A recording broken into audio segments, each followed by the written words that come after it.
विराज धरण की जय। काशी की दूसरी बैठक के बाद अब आती है श्री हरिहर क्षेत्र की बैठक। श्री गंगा और गंडकी नदियों के संगम पर यह बैठक है। यहाँ पर श्री भगवान दास जी के घर में आप श्री अखंड विराजमान हैं। आप श्री की आसुर व्योमोह लीला के उपरांत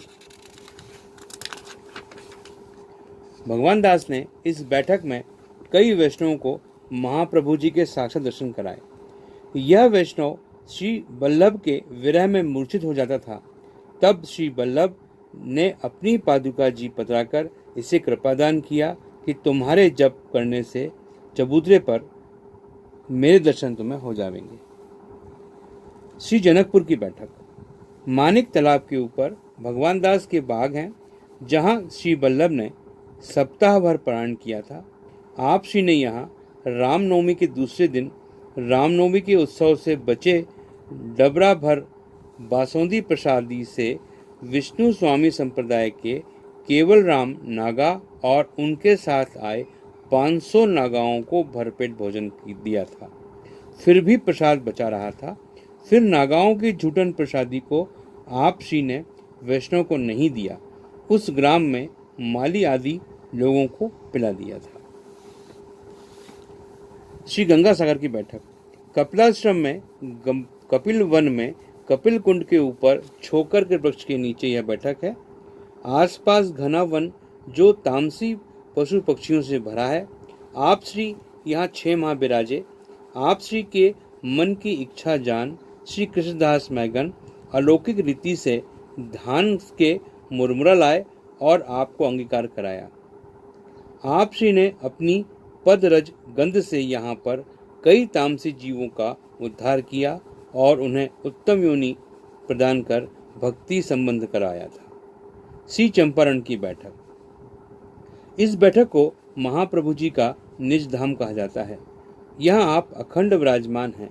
इसी स्थल पर आपका प्रादुर्भाव हुआ था। चंपारण की दूसरी बैठक, जहाँ छठी पूजन हुआ, श्री लक्ष्मण भट्ट ने चंपारण कुंड पर एक चंपा वृक्ष के नीचे सपत्नीक पूजन किया था। और इसी समय काशी में 28 वर्षों से तपस्या कर रहे माधवानंद जी और पुष्कर जी ने के मुकुंद दास जी यहाँ आए और उनकी इच्छा जान माता की गोद में विराजे शिशु श्री वल्लभ ने दोनों को ब्रज का दर्शन कराए और दोनों ही लीला में प्राप्त हुए। जगन्नाथपुरी की बैठक। यहाँ दक्षिण दरवाजे के पास यह बैठक है। यहाँ पर 1 वर्ष आप विराजे थे। यहाँ के राजा विष्णुदेव ने श्री महाप्रभु जी के पास आए और उनसे 4 प्रश्नों के उत्तर चाहे थे। अब तक कई पंडितों और विद्वानों ने उनके उत्तरों से राजा को संतोष न हुआ था। आप श्री ने जगदीश जी के मंदिर में पधारकर राजा से खाली कागज, कलम, दवात ठाकुर जी के सम्मुख रखवा कर कपाट बंद करा के कुछ देर में राजा को कागज लेने मंदिर में भेजा। वहां पर राजा क्या देखते हैं कि श्री ठाकुर जी ने 4 प्रश्न के उत्तर लिख दिए थे।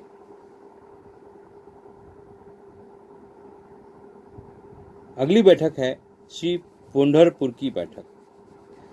भीम तीर्थ के तीर पर है और नाव से नदी पार करके पांढुरपुर में विराजे ठाकुर जी श्री विठल दास जी के दर्शन किए जा सकते हैं।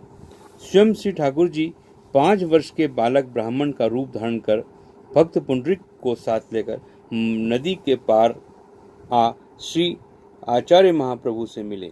श्री महाप्रभु ने मिश्री भोग धराया। श्री ठाकुर जी की इच्छा पर उनके भक्त पुंडरिक को श्री वल्लभ ने ब्रजलीला के दर्शन भी कराए थे। श्री नासिक के तपोवन की बैठक। यह पंचवटी में है। या जब आप श्री यहाँ सप्ताह भर पारायण कर चुके तो मायावादियों ने 4 प्रतिनिधि पंडित आप श्री के वाद विवाद करने को आए। आप श्री ने उन्हें निरुत्तर किया और उन्होंने श्री वल्लभ को ईश्वर का रूप स्वीकार किया और उनके दर्शन करके अपने आप को धन्य समझा। श्री पान नरसिंह की बैठक। यह छोकर के नीचे है। श्री नरसिंह ठाकुर जी यहाँ वल्लभ के पास पधारे उन्होंने श्री बल्लभ की प्रशंसा की।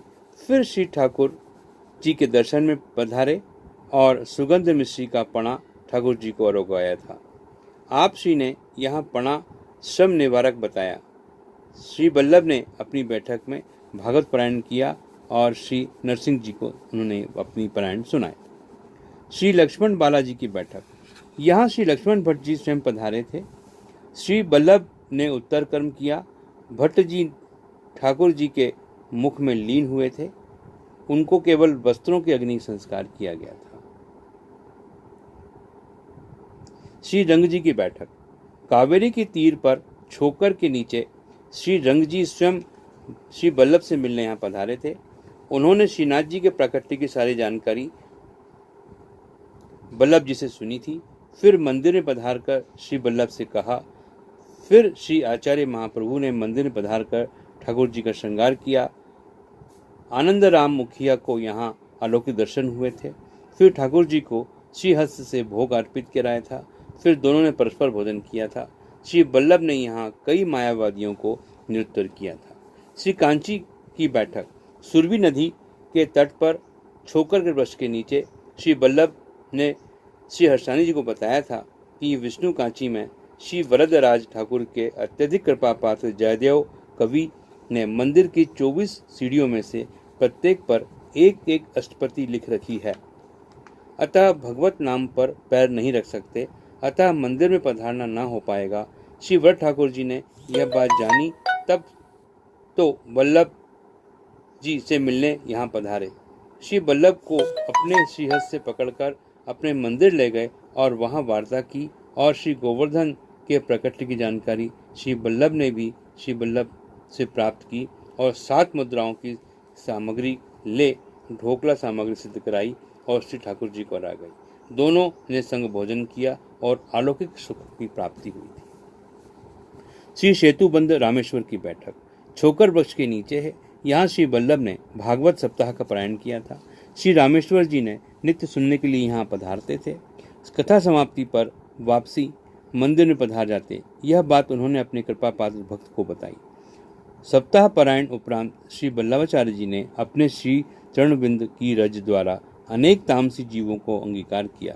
इस स्थान से प्रस्थान करते समय आप श्री ने श्री रामेश्वर जी से आज्ञा मांगी थी, तभी यहाँ से आगे बढ़े थे।